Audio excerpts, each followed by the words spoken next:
Welcome everybody to Tuesday Tea Time.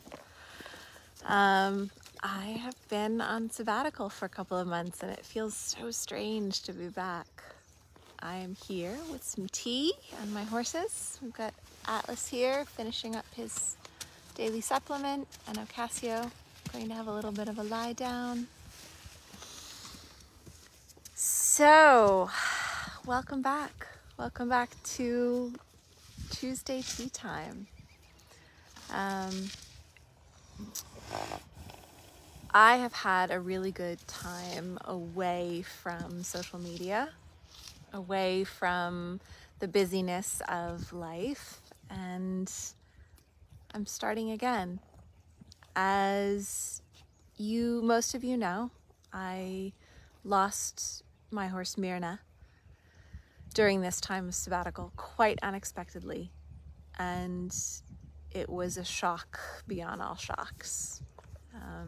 And yesterday I was going through all of my old footage from the first movie, all of the stuff that, behind the scenes, the stuff that didn't make it into the film, and reminiscing a little bit. So for those of you who are on Patreon, I'll do a little video with some of the stuff from the old footage that has never been shared before in honor of Myrna. Right now, we are in honor of Atlas and Ocasio. And I wanted to talk a little bit about starting again. It seemed fitting as I start my connection with the bigger world again, and I'm more involved with Facebook and my Patreon group and sharing videos and sharing my training. There's a thing about Myrna. Myrna was that horse that taught me it's okay to make mistakes. It's okay to start again. And the fact that, she was so good at just taking a step away when I got things wrong and letting me rethink, reorient, try again. That was really an incredible gift that she gave me. Now Atlas, my stallion, who's right here with me, he's doing really well. He's not quite as forgiving as Myrna. He is a little bit more cautious. He's not sure if he wants me to try again because he's not sure I'll get it right. And proving to him that I can get things wrong, think about them, reapproach, and do better has really been a huge part of our training process. And I think all the time I'm so grateful for the fact that Myrna showed me that horses could be okay with mistakes. Horses could be in a place where they really trusted you to show up better, even when it didn't go well.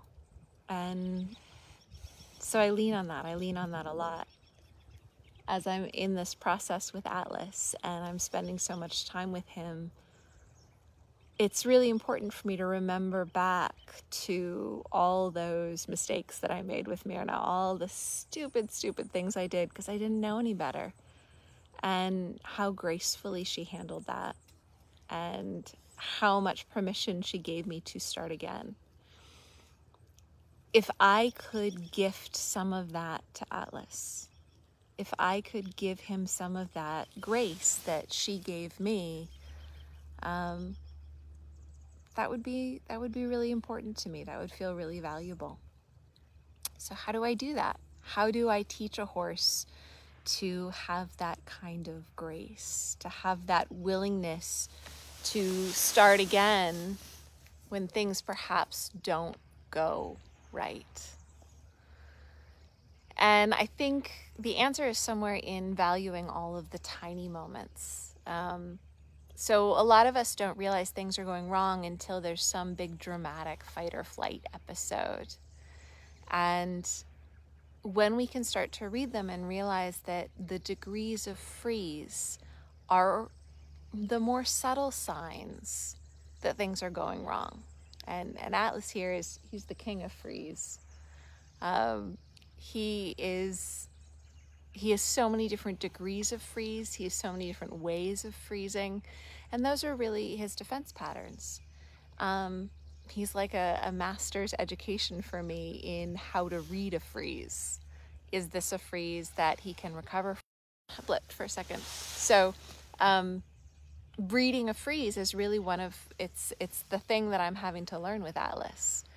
And when I have learned a little bit more about him and how to read his freeze,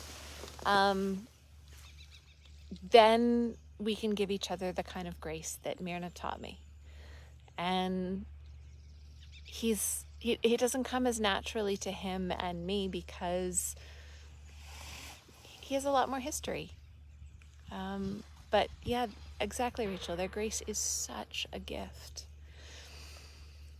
I guess the thing that I wanted to share with you guys today is if you have a horse that is maybe a little bit more like Atlas, not so forgiving, not so ready to start again, not so easily talked into a second try when you've made a mistake,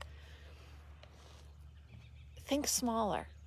Think smaller in terms of what a mistake is. And I think the more times we can recover from a tiny mistake and celebrate that, enjoy it, appreciate it, and then move on from it, then we slowly build this strength where we become able to recover from bigger and bigger mistakes.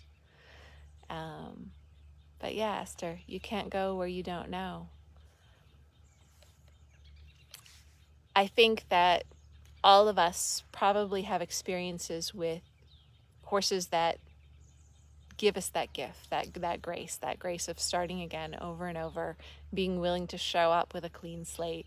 And then we also meet characters like Atlas, who have to learn that skill on a much smaller scale. So that's really something I've been thinking about the last 2 months as I've been on sabbatical. Atlas and I have been spending 5 or 6 hours a day together. It's been a really good time for me to just immerse myself in the training instead of so much sharing of the training. And it's been pretty awesome. As you see, here he is for tea time. He doesn't have any food in front of him today. He's happy to just stand and take a nap and spend a little time with us. Hi, Atlas. Even during this time, Atlas is moving in and out of variations of freeze. You can see times when he gets a little sleepy and his brain starts moving pretty slowly. It's not the catatonic fall down and be terrified kind of freeze. It's just the kind of freeze where he's not using his senses as fully, which means that if I made a mistake at this point, it would startle him.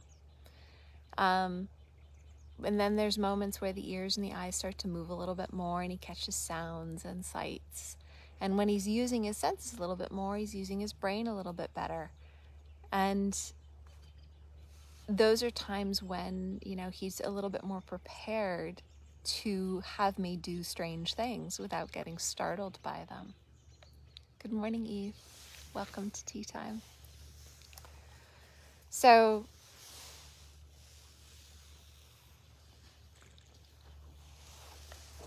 we're all, I'm guessing those of you who've joined me for tea time are on some variation of a journey with horses where you're learning to know them and they're learning to know you.